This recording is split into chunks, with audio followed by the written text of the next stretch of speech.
বিসমিল্লাহির রহমানির রহিম। নাহমাদুহু ওয়া নুসাল্লি আলা রাসূলিল কারীম। সম্মানিত আশিক রাসূলেরা, আপনারা আমার সালাম গ্রহণ করুন। আসসালামু আলাইকুম ওয়া রাহমাতুল্লাহি ওয়া বারাকাতুহু।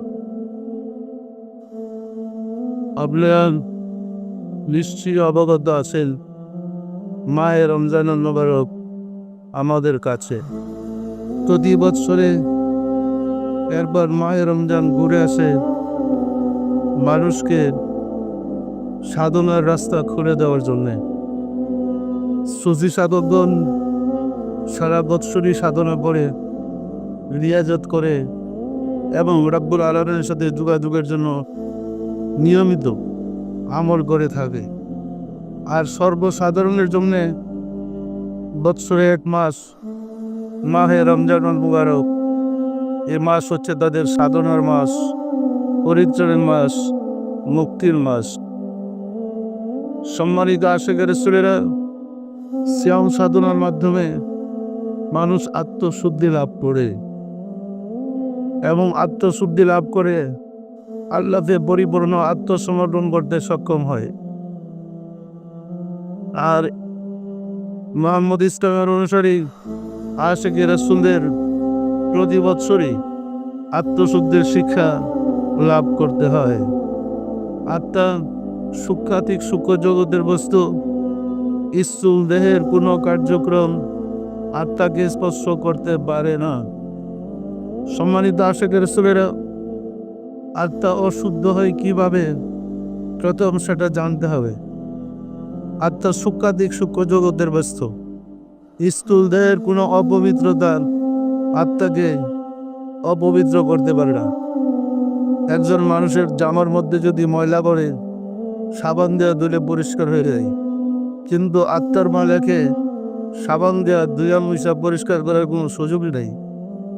আত্মা তো স্থূল কিছু না, এ তো সূক্ষ্মাতিক সূক্ষ্ম জগতের বস্তু।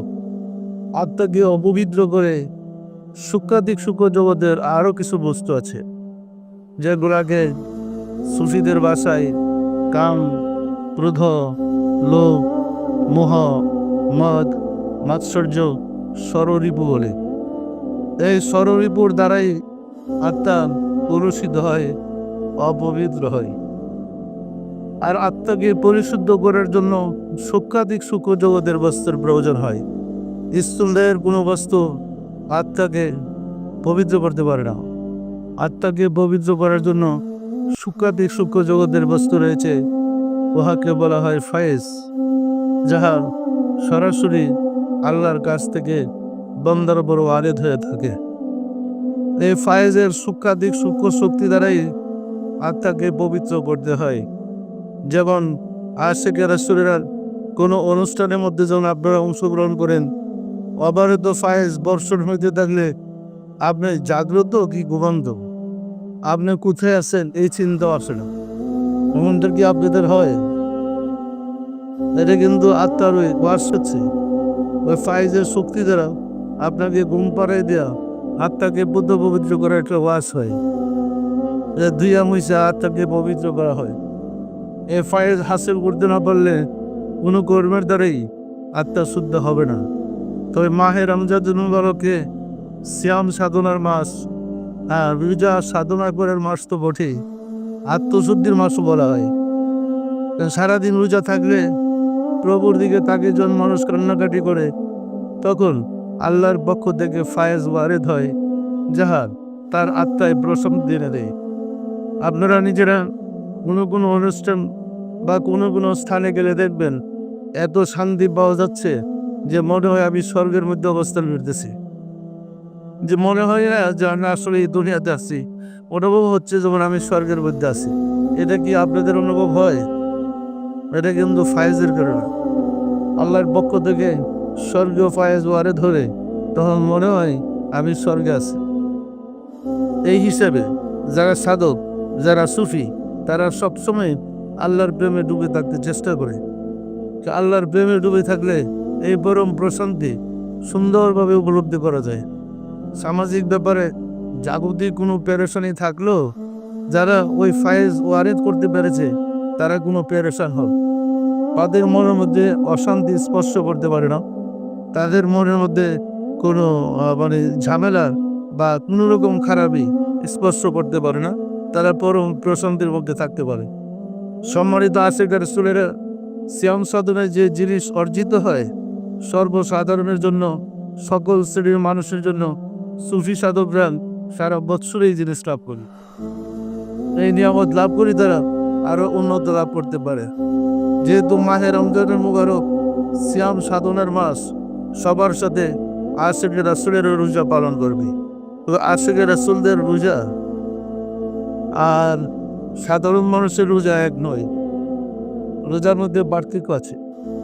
আশিকের রাসূলদের রোজা সাধারণ মানুষের রোজা এক হয় না, কারণ বলা হয়েছে রোজা আমার জন্য, তার প্রতিদান আমি। কে বলেছেন?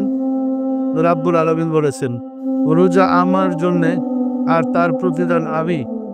তো প্রতিদান হিসেবে মহান রাব্বুল আলামিনকে লাভ করার জন্যই সুফি সাধকগণ রোজা পালন করে থাকি। আর সর্বসাধারণ মানুষ সুবে সাদেক থেকে সূর্যাস্ত পর্যন্ত পানাহার কামচার থেকে বিরত থাকে অধিক ফজিলত লাভ করার জন্যে। আর সাধারণ সুফি সাধকগণ সুবে সাদেক থেকে সূর্যাস্ত পর্যন্ত রোজা রাখে তার মহান প্রভুর নৈকট্য লাভ করার জন্য এবং আল্লাহর সাথে মিশে একাকার হয়ে যাওয়ার জন্য। রমজান মাসে কিছু কোর্স, কিছু শিক্ষা আছে যে শিক্ষাগুলা তাকে সাধনার দিকে এগিয়ে নিয়ে যায়, আল্লাহর দিকে এগিয়ে নিয়ে যায়। যেমন রোজা পালনের সময় বলতে হয়, রমজান মাসে যদি কেউ ঝগড়া করে গায়ে পড়ে তখন বলে ভাই আমি রোজা রেখেছি, আমার পক্ষে আপনার সাথে ঝগড়া করা সম্ভব না। এটা কিতাবে বলছে, কিন্তু বাস্তবে আমরা কতটুকু পালন করেছি? বিধান হয় যে বাস্তবে পালন করে যে রোজাদার ব্যক্তি কারোর সাথে ঝগড়া করবে না, রোজাদার ব্যক্তি কোনো পাপের কাজ করবে না, রোজাদার ব্যক্তি অন্যায় কোনো আচরণ করতে পারবে না। এটা হলো রোজার বিধান। সুতরাং বিধান পালন করে আমাদেরকে সামনের দিকে এগিয়ে যেতে হবে।